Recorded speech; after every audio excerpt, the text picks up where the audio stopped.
How do you close your day? Is it just about finishing the last task? You're looking at the time. It's 4 already. Yeah, I'm done.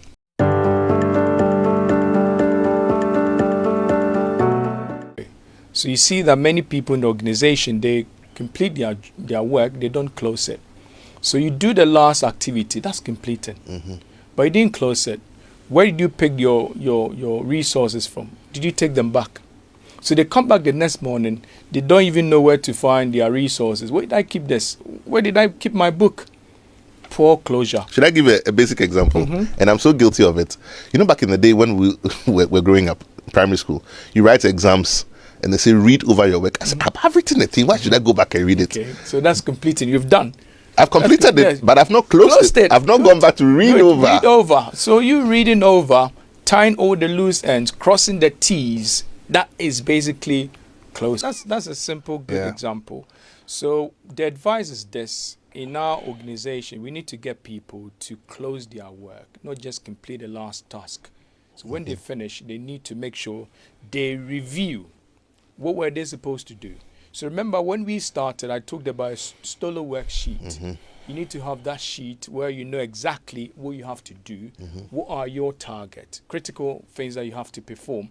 What lessons are you learning? What could stand in your way, obstacles?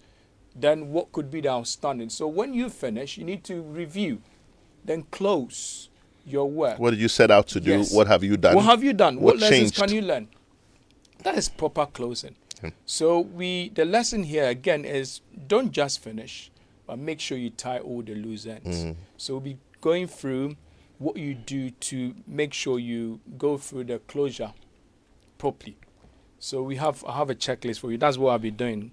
I've been taking them through open and shut checklist. Quite simple for them to know how to manage a project from start to finish. And how do you close your day? Is it just about finishing the last task? You're looking at the time. It's 4 already. Yeah, I'm done. You get up. Once the bell rings, you're gone. It's 5:30. Yes, 5:30.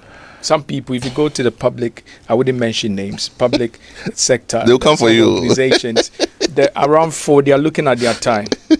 I used to work in there. I did my national service in a certain place. I won't mention the name.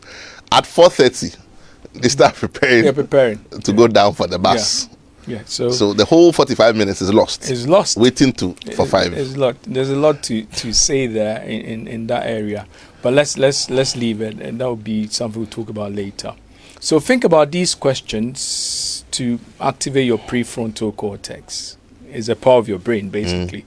I don't want to get into neuroscience. let's carry on. So let's look at some of the key activities that you go through to ensure proper closure, proper completing and closing. So finish, the principle says finish and tie all loose ends. Finish and tie all loose ends. So we first have to think about finishing all tasks. So we check, what are we supposed to do? Are we done? We finish all tasks.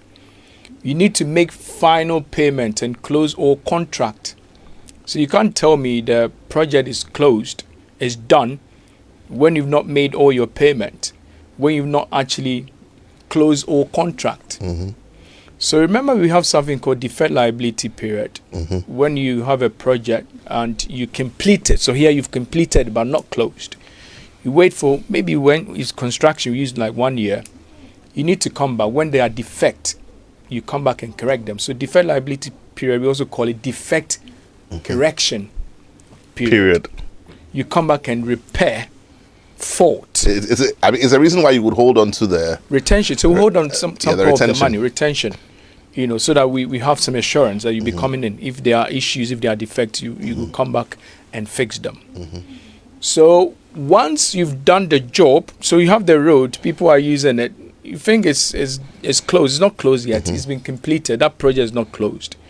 When you are done, you go through the deferred liability period. That is when we close it. They make the final payment to you. So you make your final payment and you close all contract.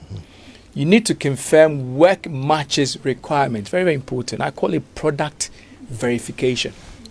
This is something that you have to do. Remember, we talked about the difference between validation and verification. And I said that verification is more of internal. So you have to verify. Then getting formal acceptance from the customer is validation. So you verify to be sure. Then you take it to the customer to validate. Yeah. So you need to do your product verification, check whether what you have done matches the requirement. Obviously, so I keep saying this one, this is a reflection of your performance right from the get-go. Yeah. If you did a good job, it becomes easy for you. Because you know, if I get here, it will be a walk in the park for me. It will be easy breezy. Yeah. But if I know I haven't done good work, obviously I'll struggle here. Indeed. So whenever you start the project, think about the end.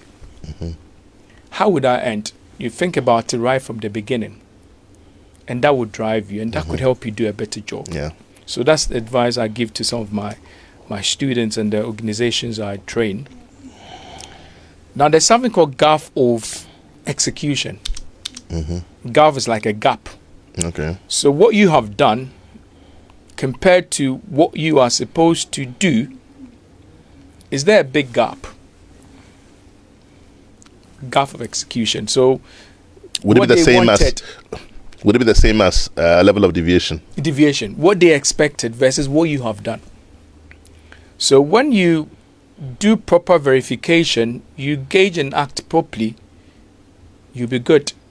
So what you do, if you are saying that you need to confirm that your work match the requirement. Yeah. The work that you've done, it matches your requirement. Exactly. So there shouldn't be that gap of execution. They should be able to use what you've given to them. When that happens, you can secure formal acceptance from the customer.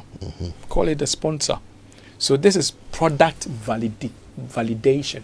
Yeah. So which one comes first? First, product verification. Then you move on to product validation. Then you analyze project success. Or what you might pronounce as success. There's no R in it actually. Phonetics. There's no R like success. No, there's no such thing as success. There's no R. I'm also a speaking coach. You know, so we don't have time. But we don't have time. when you say it reminded me of how we pronounce success, certain words. Support. Syllables. The thing was cabro for No, but the most funny one is hippopotamus.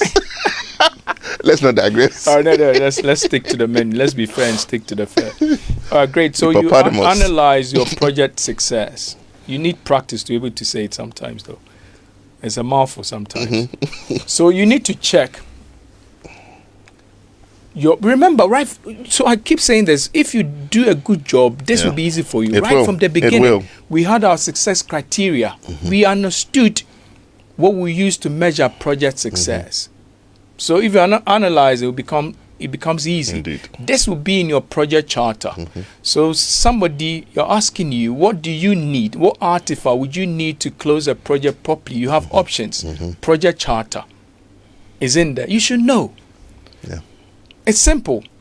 So I keep saying this, if you understand project management, passing your PMP should be easy. Indeed. Because here we need a project charter to help us do that, because we stated in there. So we check the measure project success, but it should go beyond the traditional project success criteria. Your time, your cost, your scope. And maybe quality. It should go beyond that. Okay. So we say that you need to keep a laser focus on value. Right. So if you are measuring success, what is coming out of the project? We need to also think about it. So here we are collecting, there's a term we use, benefit harvesting. We are capturing our benefit. So the project, we think beyond just the end of the project, life after the project. We measure these ones. Who are the beneficiaries? What are the benefits? We focus on value. Yeah. So beyond the traditional project success criteria, we look at these ones. What is flowing out of the project? Are we supposed to transition into operations? How do we make life easy for them? Because we are looking at that bigger picture. Right. So these are some of the things that we have to do. And you also need to update employee skills in staff database. So your employee. If you go through a project and your employees do not basically improve in the area of capacity, competency, that's a challenge project. But I mean, practically though, and let me ask this question. and I ask this open-mindedly and guidedly, is it even possible to go through any experience and there is an absence of what makes you better? You see? It's not. It's not. It's not. The difference is whether or not you learn the lesson. So it's an intentional thing. Yes. If you are not, obviously you learn something. Yeah. But some people still keep repeating mistakes because they were not intentional. Yeah. So it should be an intentional thing. That is why, right from the things that in some of the things that we talked about, we say you need to develop, you need to empower. So we develop our team. Right. We empower the team. So they learn. We build their level of competency. So when that is done, we need to check what value did we add. Right. There's something called the law of addition. You know, John C. Maxwell has 21 laws of leadership. Right. One of them is law of addition.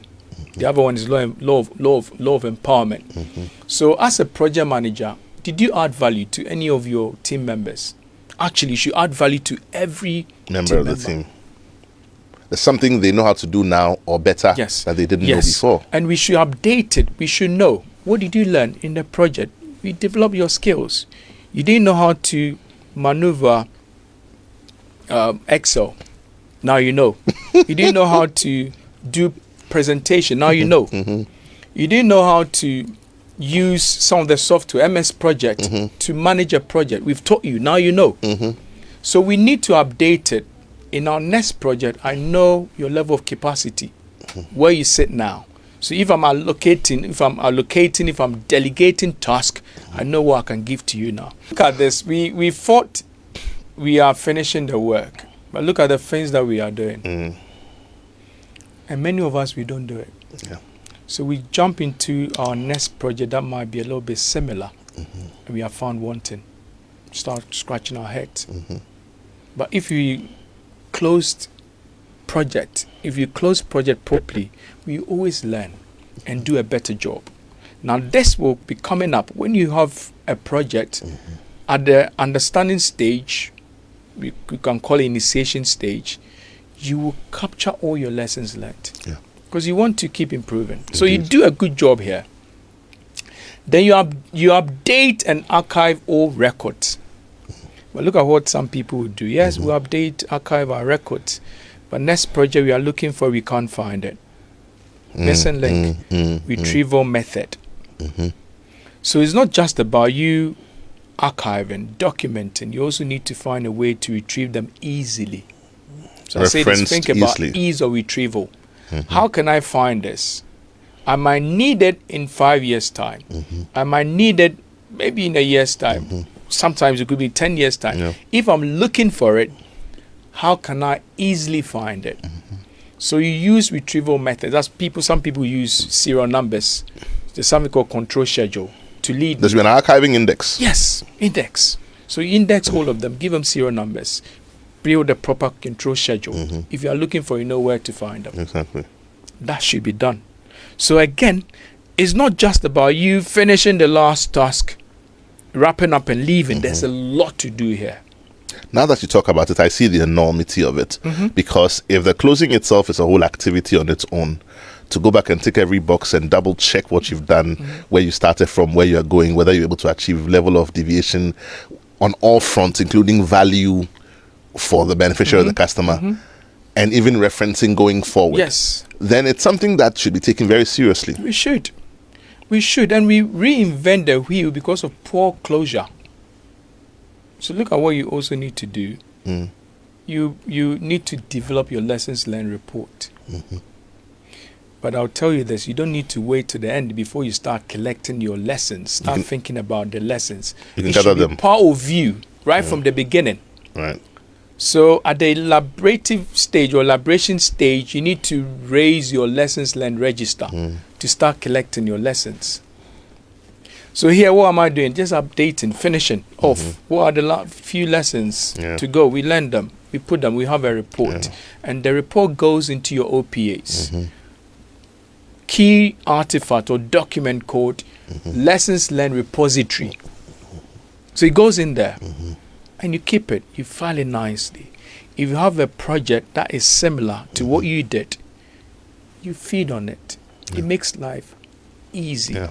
So you need to update your records. You did this last year. What you are doing is similar. You shouldn't make the same mistakes. Yes, of course we could. So I'm trying to build my cost estimate, and I want to sit down with the whole team, take a month to do that. When I have already done it, I feed on it. And this adjust it a little bit. This is to reflect important the new situation, because it is this kind of information that feeds into databases, which are now automated, which becomes your AIA you were talking about. That's it. It makes it easy for you. Yeah. You put these ones. Yeah. Quickly, you are done.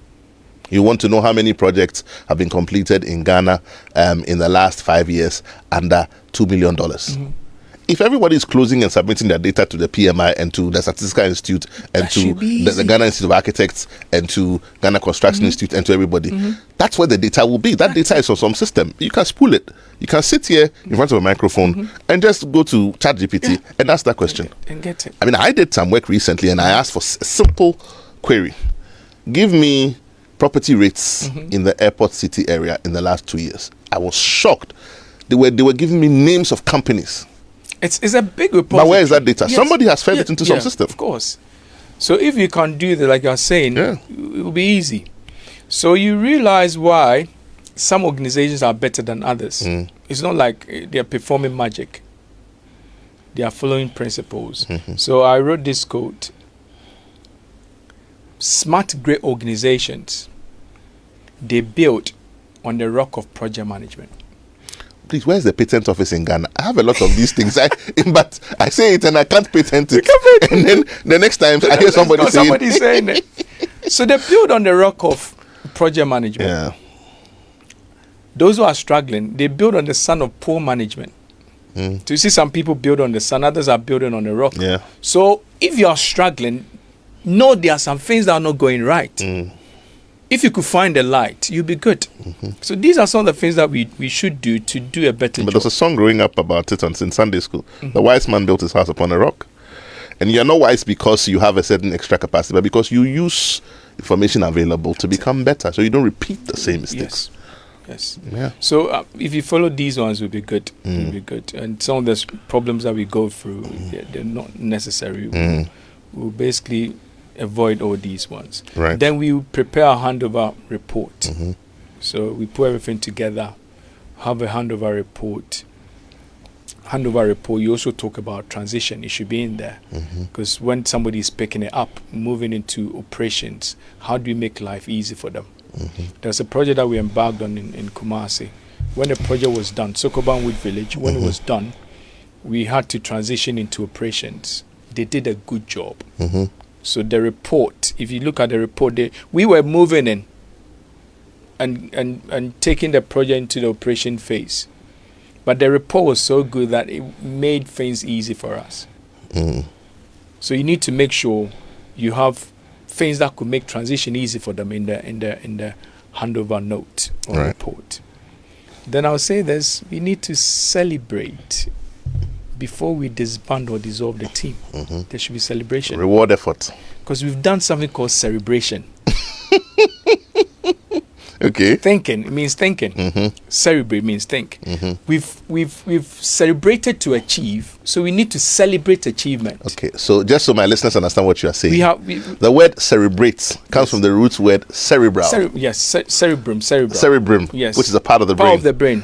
I just wanted them to be sure that we were not doing the thing, the celebrate kind of thing. So it's a proper word. Look it up. I'm a collector of words. Right. So look it up. Cerebrate. Okay. It's a good word. So are you cerebrating? Yes. Are you celebrating? Means are you thinking? Right. You need to go through some celebration thinking. The next time you see somebody, don't ask them, are you thinking? Ask them, are you celebrating? So once you celebrate to achieve, you need to celebrate achievement. So there should be celebration. But I'll tell you this about celebration. Again, don't wait till we finish before we have the big party. Bits and pieces. Every now and again. From the beginning, it should be part of our staffing management plan. This is something that could motivate your people. So what can we do? When we achieve any milestone, we celebrate short-term wins. Short-term celebration. So they know they are short-term wins, and there's a bigger win at the end. This will drive them. This will motivate them. So you celebrate. You could any form of celebration, but you need to know exactly what your people want. Give it to them. Gift and all that. Look at your stakeholder community. Who are your titans, the heavyweights, the behemoths? Who are they? Look for them. If you don't even send them gift, send them a message, thank you message. This will whip up some sense of comradeship, because you need them again. You do. You need them again. You do. So yes, you send these ones and make sure you don't burn bridges. Yes, and if for nothing at all, for your defectability period, because your attention is still there. You see. So we need to do these things, and now we could disband the team. If you are in a matrix organization, life will be easy for you. So usually we talk about life after the project in projectized organization. Life after the project, you are enjoying. They were giving you huge sums of money, huge salary if you're in a projectized organization. Maybe after the project, you might not even find a job. It will take a while before you find a new job. So life after the project sometimes might not be good. So you may have to think about these things. Where are you taking them? There was a project that we're embarking on. My uncle was embarking on that. He wanted to pull out, but he was thinking about the people. So, Kweku, if I pull out of this project, my people, the team, the workers, where would they go? That's what I think of all the time. I don't know where they would go. What would they do? So for this reason, I want to hang around for some time. That's a leader. Just thinking about his people. As a leader. So basically, we done. When you're able to do this properly, you have your artifact. And artifact, we talked about it. Faceri. Faceri. Which is it? By scale. Faceri means to make. The Latin origin. Yes, Latin. So the things that we create. Now you've gone through the project, all done. What have you created? You create your product. So final product or result, or it could be a service. You have your handover report. You have your updated records and OPAs. So they're asking you in exam, when you close your project, what are some of the artifacts you can raise? And you are scratching your head. Then you don't understand it. Because once it's closed properly, you have your final product, or if it's a service or result, you have your handing over report, you have your updated artifact. So that shouldn't be a tough thing to wrap your head around. Great. So we're done with the principle of completing and closing. I'm glad we now understand the difference between completing and closing. So we know in our organizations we need to complete the last task and close.